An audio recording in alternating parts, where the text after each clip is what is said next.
अरे बहू रानी तो सारा सारा दिन कमरे में बंद रहती है, कोई काम भी नहीं। मैं तो बोर हो जाती हूँ, क्या करूँ। तभी मीना की सहेली रीना उससे मिलने आती है।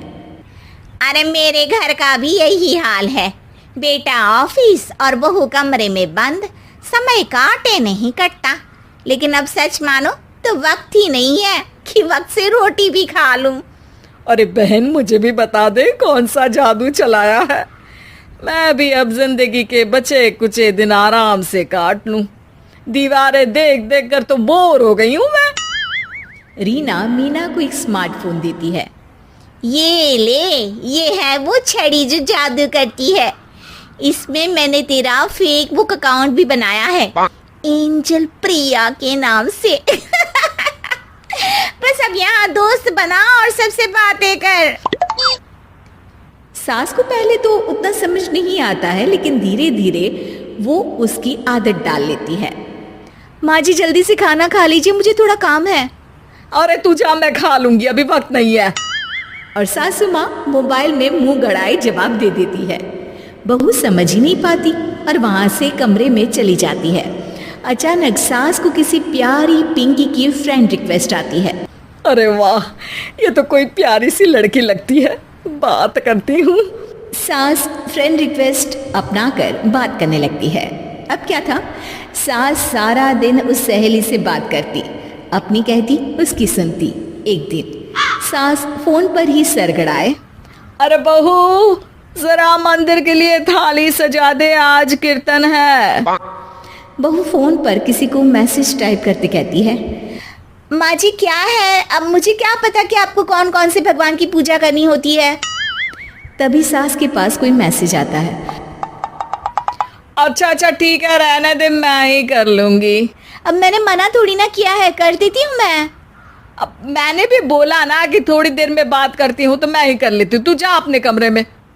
बहू वहां से चली जाती है।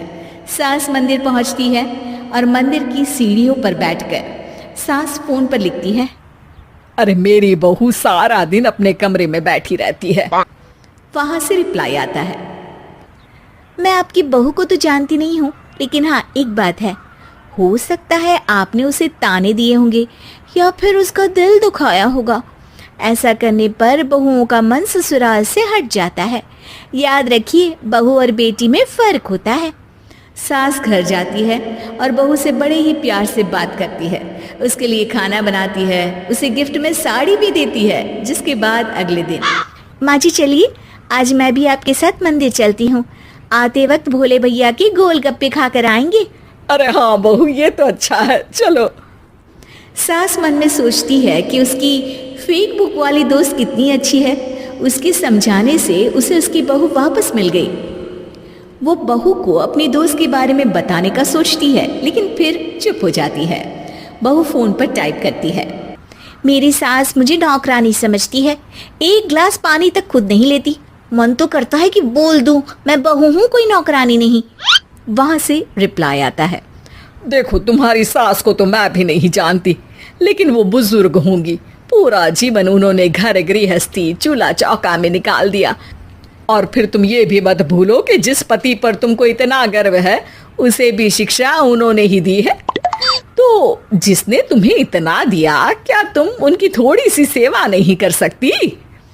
बहू भी अगले दिन से सास का सारा काम करती, उनके पैर दबाती, उनका ख्याल रखती, उनके साथ घूमने जाती। एक दिन सास, बहू ये लो मेरा हीरे का हार। पहले तो सोचा था कि अपनी बेटी को दूंगी, लेकिन आज जब मेरे हाथ पैर में दर्द था तो तुम मेरा साथ दे रही थी। समय पर खाना पानी देकर तुमने ही मेरा बुढ़ापे में साथ दिया। उसके हिस्से का बहुत कुछ मैं उसे दे चुकी हूँ, लेकिन ये अब तेरा। बहू तो ये देखकर खुशी से उछली जाती है। वो सास को गले लगाकर कहती है। माँ जी आप सच में बहुत अच्छी है।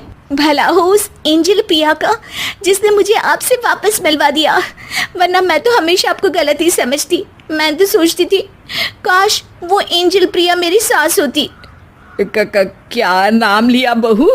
एंजल प्रिया तेरी फेसबुक फ्रेंड है? हाँ माँ जी, वो बहुत अच्छी है। उन्होंने ही मुझे बताया कि सास की कीमत क्या होती है। अरे बहू, कहीं तू प्यारी पिंकी तो नहीं? जी माँ जी, मैं ही हूँ प्यारी पिंकी। क्यों? सास बहू को गले लगाकर कहती है।